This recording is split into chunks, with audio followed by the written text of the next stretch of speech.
리뷰는 리뷰일 뿐 오해하지 말자. 번외편 리뷰 지금 시작합니다. 외부의 적 효과. 인간은 적이 있으면 단결한다는 DNA에 새겨져 있는 습성을 역으로 이용하여 집단의 단결을 이루어내기 위하여 적을 만들어내는 행위도 할 수 있다. 이질적인 존재를 상정하여 개개인의 공포를 자극하는 것이 집단 내부의 단결을 만들어내는 방법 중에서 가장 비용이 적게 들고 효과가 우수하다고 볼 것이다. 왜냐하면 인간은 그 어떤 것보다 공포에 쉽게 굴복하며 공포를 이겨내기 위해서라면 다른 사항을 기꺼이 양보하기 때문이다. 문제는 외부의 적에게 실체가 없거나 공동체의 위협이 되지 않는 경우이다. 단결을 와해시키지 않기 위해서 권력자들은 거짓을 양산하여 적에 대한 그릇된 이미지를 유포한다. 그럼에도 외부의 적이 보이지 않는 경우에는 공동체의 일부를 떼어내어 차별과 박해의 대상으로 지정해 내부의 적으로 삼는다. 이것이 이즘의 실체이다. 즉 우리말로는 집단 따돌림이다. 조금 더 설명을 해보자면요. 이러한 외부의 적 효과를 현실에서는 왕따를 주도하는 주동자들이 잘 써먹는다는 거죠. 나르시시스트와 같은 악인들은 자신들이 타인에게 공격받아서 무시당하고 사람들에게 외면을 받지 않을까, 따돌림을 당할까봐 걱정하며 매 순간 전전긍긍하며 살아가죠. 그래서 그런 결과를 피하고자 그들이 누군가를 먼저 공격하고 따돌립니다. 그리고 자신은 다수의 편에 서서 그들을 지키는 정의로운 사람인 척 행세하고, 반면에 따돌림 당하는 타겟은 전체 집단의 분위기를 흐리고 갈등과 긴장과 모든 혼란을 유발하는 원흉으로 몰아가곤 하죠. 그리고 그 어떤 부정적인 결과가 발생하든 그 모든 탓을 그 타겟 한 사람에게 덮어 씌웁니다. 사실 그 따돌림 당하는 희생양은 실제로는 공동체에 전혀 무해한 사람임에도 불구하고 사람들은 나르의 거짓 선동과 교묘한 이간질에 놀아나며 희생양을 오히려 가해자나 빌런 취급을 하게 되는 일련의 과정이 있는 거죠. 나르들은 자신이 속한 집단 내부의 결속력을 강화하기 위해 누군가 한 사람을 외부의 적 혹은 내부의 공동의 적으로 몰아갑니다. 그러고는 자신들은 마치 다수를 보호하려는 정의로운 의도가 있는 사람인 척을 합니다. 그들은 교묘히 희생양에 대한 자신들의 괴롭힘을 합리화합니다. 실제 사례를 하나 말씀드려 보겠습니다. 제가 아는 지인이 실제로 겪은 일이라고 합니다. 그가 어떤 집단에 들어가게 되었는데요. 일을 해서 생계를 유지하기 위한 목적이었다고 하네요. 그런데 그곳을 막상 들어가 보니 그곳은 날이면 날마다 구성원들끼리 온갖 욕설과 비난과 싸움이 난무하는 그런 혼란이 가득한 곳이었다고 하네요. 지인은 과연 이곳이 일을 하는 곳이 맞는 건가? 라는 의문이 든 동시에 그곳의 사람들에게 어떻게 하면 옳고 그름과 상식과 타인에 대한 인간적인 존중을 가르쳐서 그들을 좋은 방향으로 이끌어야 하나라는 고민에 빠졌다고 하네요. 물론 그도 사람인지라 그런 혼란 속에서 지인 자신도 많은 스트레스를 받았던 것도 사실이었고요. 시간이 흐르면서 지인은 그곳의 공격자들이 보통 사람이 아닌 인격장애를 가진 나르시시스트라는 악인들이라는 것을 깨닫게 됐다고 합니다.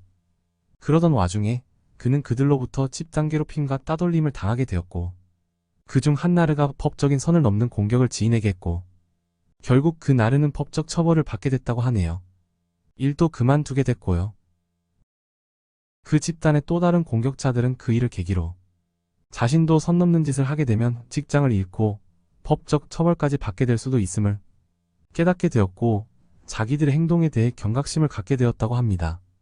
그래서 그전까지 난무하던 욕설, 비방, 다툼들은 잦아들게 되었다고 합니다. 여기서부터 반전이 있습니다. 그 일을 계기로 그 나르들이 좀 수그러들긴 했지만 지인이 생각하기에는 그 악인들의 내면까지는 절대로 바뀌지 않을 것이고, 지인이 따돌림을 벗어나려 사람들에게 친근하게 다가갈수록 그 나르들의 교묘한 이간질과 거짓 선동과 교묘한 공격들이 더 심해질 것을 예상하고는 굳이 지인은 사람들에게 친근하게 다가가려는 노력을 하지는 않았다고 하네요. 그리고 어차피 애초에 지인이 그 집단에 바랬던 점은 욕설과 다툼과 혼란이 없는 평화롭고 상식적인 공간이길 바랬기 때문에 그 정도면 만족이었죠.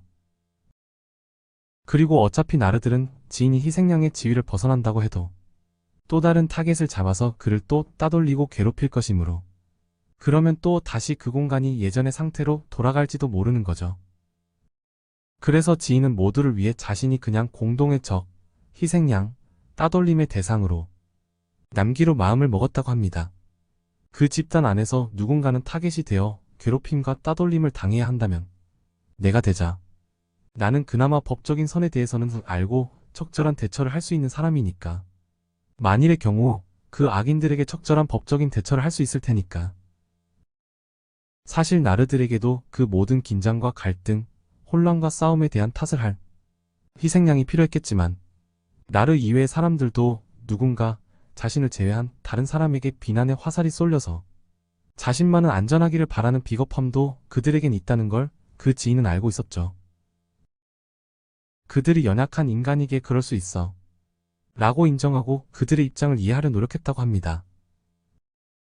나머지 사람들을 싸우고 갈등하지 않고 평화로워 보이는 상태로 유지시키기 위해서, 즉 자신이 속한 집단 내부의 친밀도를 높이기 위해 결국 그는 스스로 외부의 적 혹은 내부의 공동의 적이 되기로 마음을 먹은 거죠.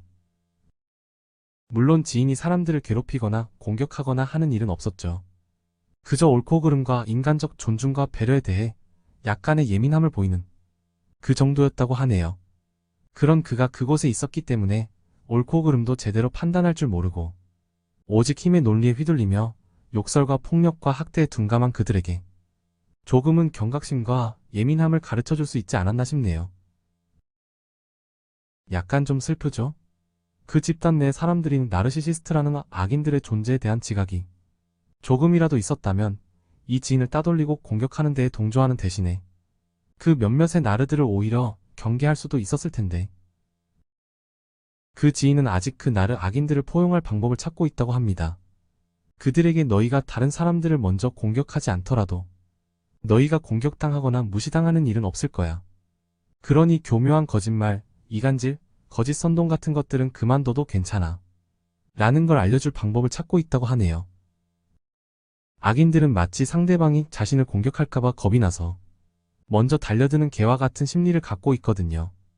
그래서 그런 두려움 때문에 그들은 타인을 먼저 공격하고 제압해야 한다고 생각하는 거죠. 그리고 여담이지만 악인들에게는 두 가지 특징이 더 있는데요. 양심이라는 브레이크가 고장나 급발진하는 차, 그리고 미성숙하고 유치한 꼬마아이 같다는 점이 악인들의 특징이라고 합니다. 전문가들에 의하면 나르시시스트들은 아무리 높게 쳐줘봐야 그들의 정신 연령은 12세 아동의 수준에도 미치지 못한다고 하네요. 그래서 그들에게 어른답게 행동하라는 타인들의 충고는 그들의 미성숙함을 일깨워줄 수 있는 좋은 조언이 될 수가 있는 거죠. 이번 리뷰는 여기까지입니다. 모두 평화로운 하루하루 보내시길 바랍니다. 감사합니다.